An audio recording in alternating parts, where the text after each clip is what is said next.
te whānau Kupuhau Challenge Tāne Mahuta Week 3. Hua whenua, pau ke nā, riwai, parareka, taiwa, kāpeti, kāanga,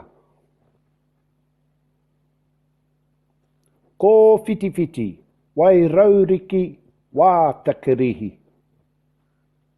Hua rākau, maika,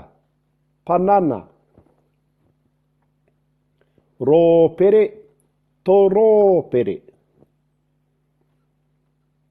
honga, karepe, waina, hi moi moi, ho pūru, pāta, kai o te ata, parakuihi, parawa, paki, tohi, pata ngāwari, pani pango, pani reka, tiamu, miraka, waiu, rānui, hanuiti, parawa pūrua, kōpaki kiko, pai,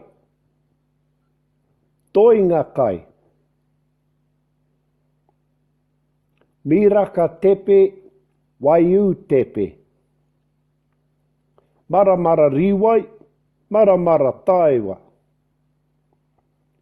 hua mata,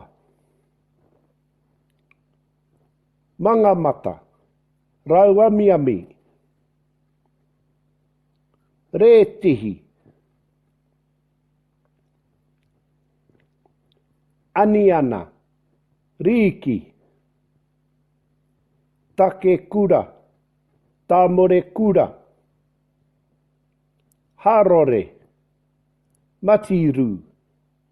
kiko kau, kiko puaka, kiko heihei, kiko ika, hāpuku, motukau, kiko hunga hunga, kiko ngaku ngaku, tahu tahu, tao, rore rore, tunu tunu, tatao hipi, tatao kau, tatao rāpeti, ka mau te wehi.